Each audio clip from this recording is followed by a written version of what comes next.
Hello friends, SentinalH here, and welcome back to Workers and Resources, Soviet Republic, to our second tutorial on trains. So in the previous video, we took a look at how to make a two-way single rail line. It was a very basic setup with a single passing lane.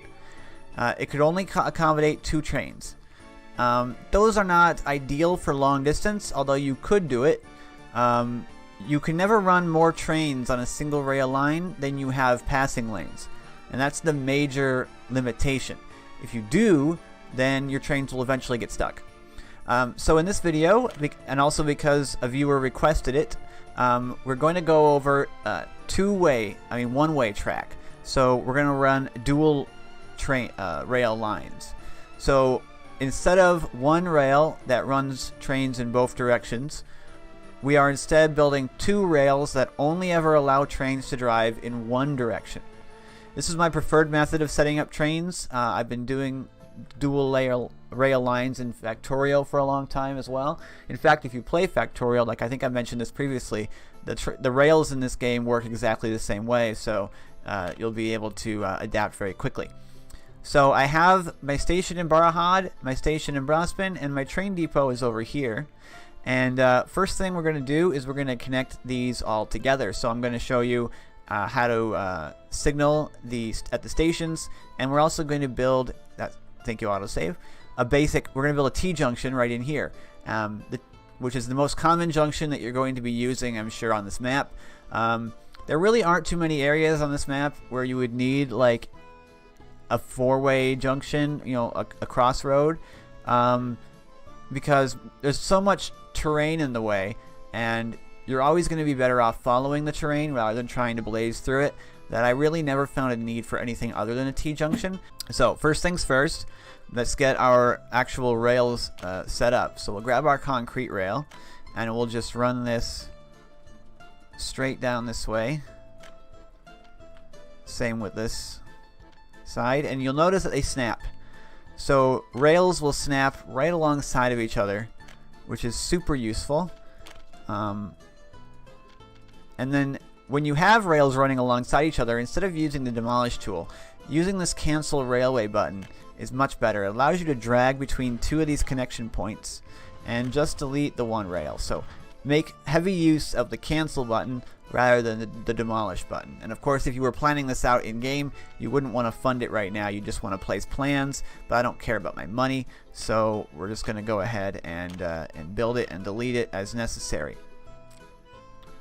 Let us get a nice curve, just because I still like things to look good. We will connect this together. Okay, so now we have a rail connection between Barahad and Brospin. So the next thing we want to do is, just like the previous video, place two-way semaphores right in front of the station, followed by this X pattern, so that our trains are able to use both sides of the station. This is only needed for stations that are what they call terminus stations. We've built a station right at the end of the line, and we've ended it. It just ends. Most of the time you wouldn't do this. The only reason this station works is because the game allows the trains to flip around. If the game didn't allow the trains to flip around, you'd have to do it differently, and I will show you how to do that properly. At least maybe in a future video when we talk specifically about stations. Now that we've placed that, we do need to now place more signals on this end. And we're going to place one-way signals. So if you just click the signal multiple times, it'll switch between two-way and one-way in each direction. And the devs recently added these arrows, which show you the direction of the signal, which is great. It makes it a lot easier to tell which way the signal is pointing, rather than needing to rely on the lights. Now you will have to decide which side of the rail you want your trains to drive on, left or right. The way I have it set up now is right-hand drive. The trains always drive on the right. I do that because I live in the US and I drive on the right, and it's just much easier for me to remember. A lot of people online seem to prefer left-hand drive, but I always do right-hand drive. So if you're following my tutorials, they're all going to be right-hand drive. The trains are always going to be driving on the right-hand rail. So what this signaling setup allows our trains to do is from this station, from either side of the station, they can make it to the drive rail, and from the drive rail heading into the station, they can make it to either side. So that's what we've set up here, and so that's great. Let's go to the other station and do exactly the same thing. Place our semaphores. Drag out our... Well, that's weird. Drag out our rail. Place our one-way signals, making sure that our drive rail is on the right. And what we've built here is fully functioning. So trains can now get from Barahad to Brospin, no problem. We just need a way to get our trains actually onto the rails. So the way I like to run my rail depots is that if I'm doing a dual lane, a one-way track like this, I like to run 2 of these. Whereas if I'm doing a single rail, I only want to run 1 of these. And I've never built a 3-rail track system in my life, but they do exist. And maybe I'll figure out how to do those properly at some point, and we'll take a look. But for now, I'm just still wrapping my head around the 2 lanes, so I'm going to stick with 2 lane. So what we want to do here is create a T-Junction. So our goal is to make sure that a train on any of these tracks is able to go in both directions. So a train leaving the depot can go to the right or the left. A train leaving Barahad can go to Brospin or the depot, and a train leaving Brospin can go to the depot or Barahad. Right?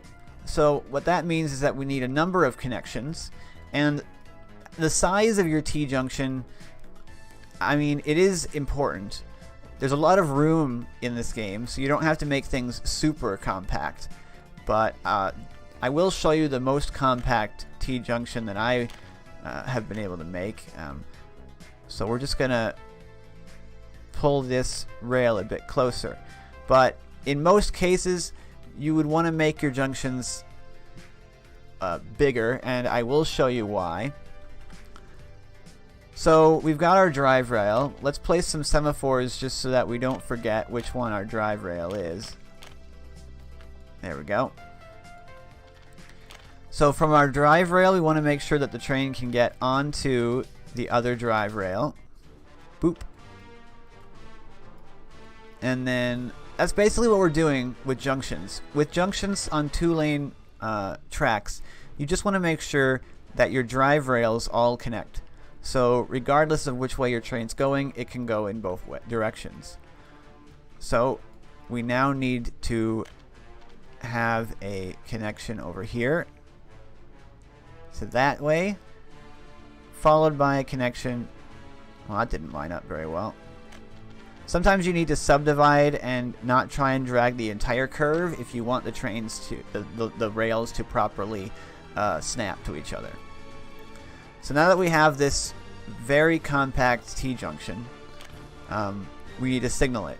So the way that we're going to signal it is just by placing signals just like this. Now, I'm going to be the first person that tells you that this junction is not ideal. Before anybody watching this who knows more about trains and signaling gets on my case. This junction works, but it isn't foolproof. So junctions like this can technically be blocked. A train can be in the middle of the junction, and then things can happen. If you have too many junctions right next to each other, you can accidentally block up and deadlock your system. So while this does work, it isn't the best thing to do, and I want to show you the best thing to do so that you can make good rails. And so we're going to make this T-junction less compact. We're going to make it bigger, and that's going to allow us to make it a bit better. So let's pull back this and just make this a heck of a lot larger. And I'll explain why we're doing this just a bit. So now from over here, pull that over to there, pull this, there we go, line up properly please, over to there. Good. Now the reason that I've made this junction a lot bigger is because if we want to properly signal this T-junction, then we want to make sure that a train can actually fit inside the junction in any given point, rather than the entire thing be taken up. A junction that's this large, that can fit trains on its legs, is much less likely to be deadlocked. Right?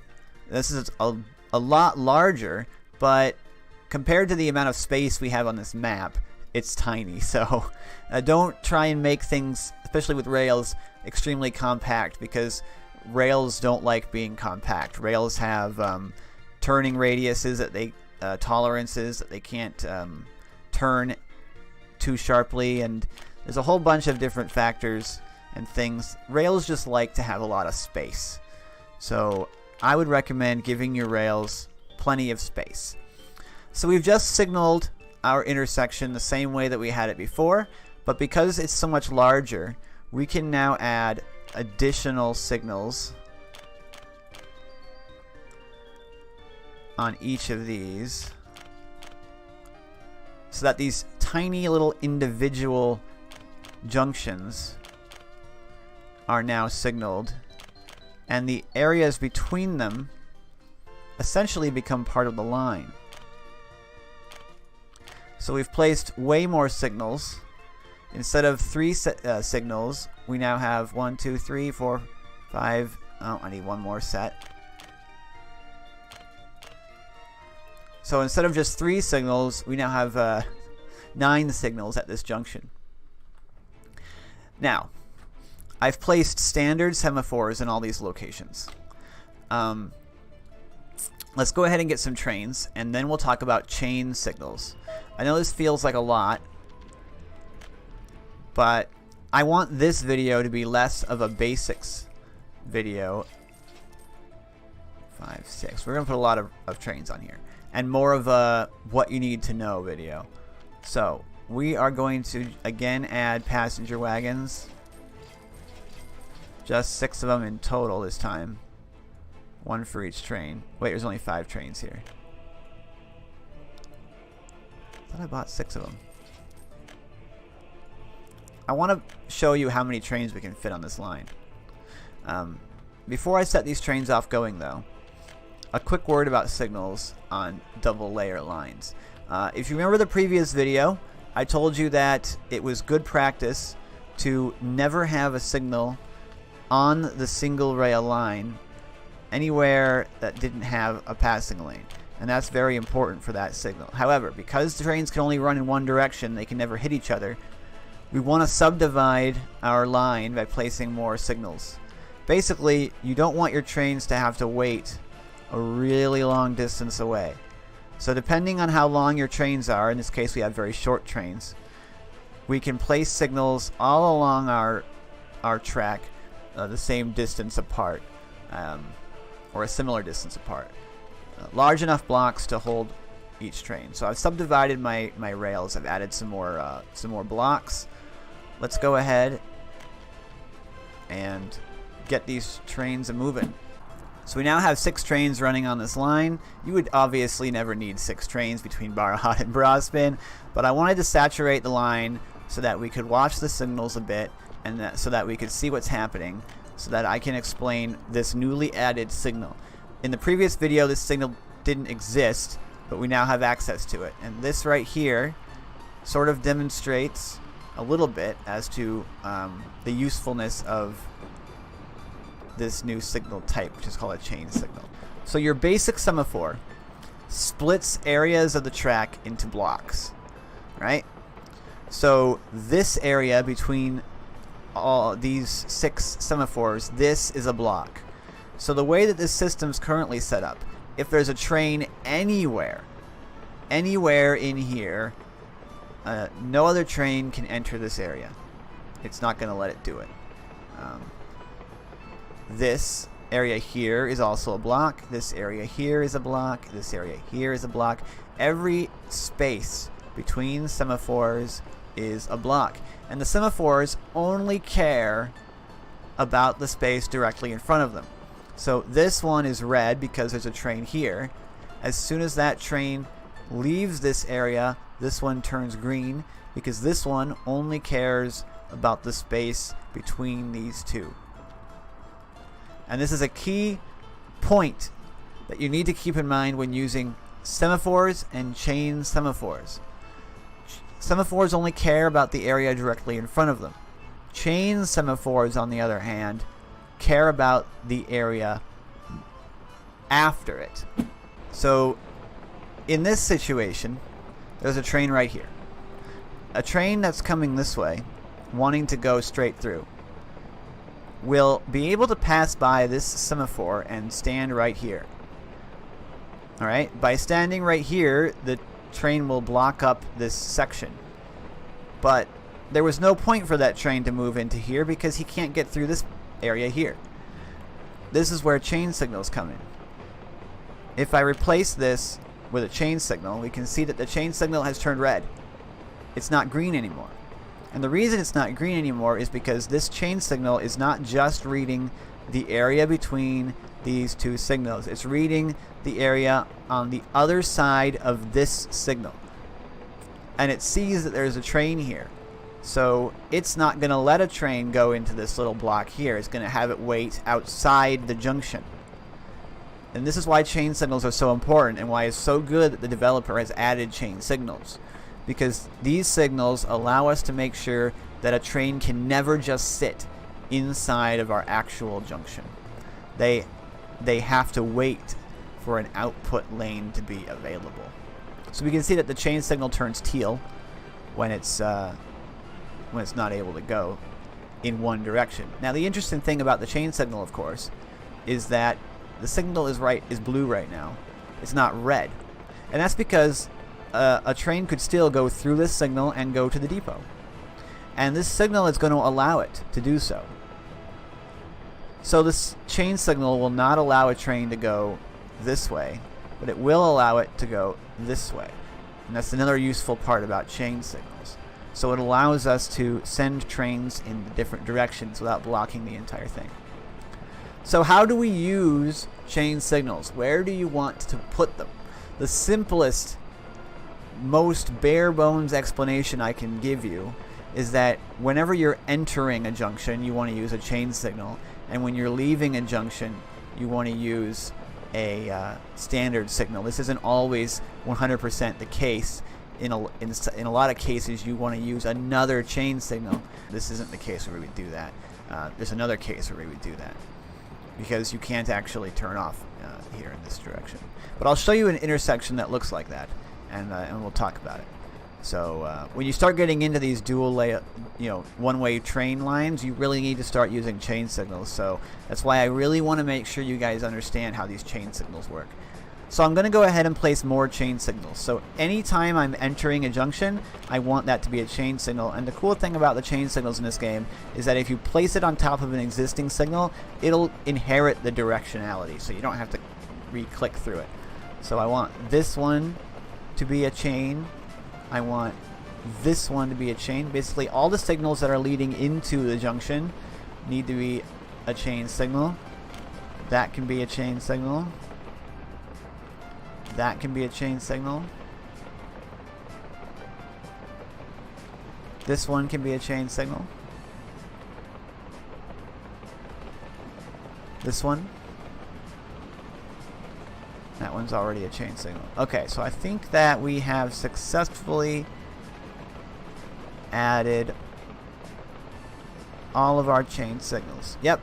So we have a three-way junction. We have 2, 4, We basically should have 3 chain signals in each of these. I need another chain signal. So each of these little intersections that make up our big T-junction should have 3 chain signals, 1 for each direction. Okay, very good. If I set this going again,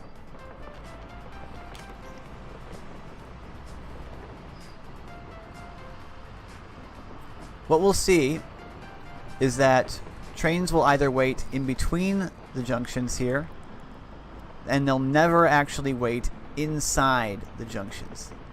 Now, we could have done this with our much smaller little junction, but a big junction like this, where trains can wait in between the various connection points, makes your junctions much more foolproof. Okay? That's why we made this so big. That's why we've added so many more signals, because a junction like this will not be deadlocked. Deadlock occurs when trains are blocking each other.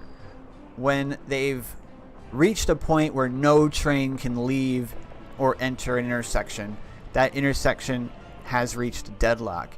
And we want to avoid that by, we want to avoid that. Oop. What have I done? Oh, I have this junction here by our station has just failed. And the reason that it's failed is because what we really needed here were chain signals. So let's delete that train. So you can see right here the problem with not using chain signals on these 2-track lines. A train was able to enter the junction and block it. But with chain signals, that'll never happen. The trains wait outside the junction for an outlet to be free. So the train waits here until there's a way for it to move on the other side of the junction. So I actually need to put that over here before the same thing happens. Chain signal. And actually both of these need to be chain signals because they're both an entry to a junction. So these both need to be chain signals. Now, I know we covered a lot here about signals and about chain signals, about junctions, and I really hope that you guys understand the usefulness and understand how these signals work. Because it's all well and good for me to show you a design that functions, but it's much, much better for you to understand why it functions. So if I repeated myself a few times when it comes to chain signals, I'm sorry. I know a lot of people don't like it when I repeat the same information, but with these chain signals, it is really important that we understand how they work and why they work the way that they do. The chain signals will prevent your junctions from being blocked by a train, as long as you've built a junction large enough so that we don't have to worry about craziness. So this is a T-junction. This is what I would call a foolproof T-junction. This is what I would call essentially the perfect T-junction. Now, people who know more about train rails might say no, that you could have done a couple more things to make this junction better, but this junction is, as far as I am aware, ideal, as far as the fact that trains aren't going to be able to block it up. So I really hope that you enjoyed this video. I really hope this video was helpful. With just the T-junction and the base, knowing how these signals work, you can now build a one-way train network like this all across the map. I'm currently working on a project that I'm referring to as the Transcontinental Railroad, where I am connecting every existing city with every one of the rail exports, so that you can get anywhere from anywhere. And once that's finished, I'll show you. It's a dual train line like this, and hopefully that will help you to get an even better idea. But that line, that entire line right now, consists entirely of T-junctions. So if you understand how this junction works and how these signals work, you can build a train line like this across the entire map. So please, in the comments, leave any questions that you might have. If the questions require a visual reference, then I may create an addendum to this video or additional videos. I'm going to make a separate video all about the different types of junctions, and we're going to make a separate video about stations. Because right now I'm using these extremely basic stations. These are not ideal stations in any way, shape, or form. These stations suck. They're good for... They work, but they're bad. They're not great. You want to have better stations. If you're going to have a lot of trains on lines going in all different directions, we'll have our own video about stations. So thank you guys so much for watching. Like and comment the video if you did enjoy it. I'm SentinalH, and I'm signing out.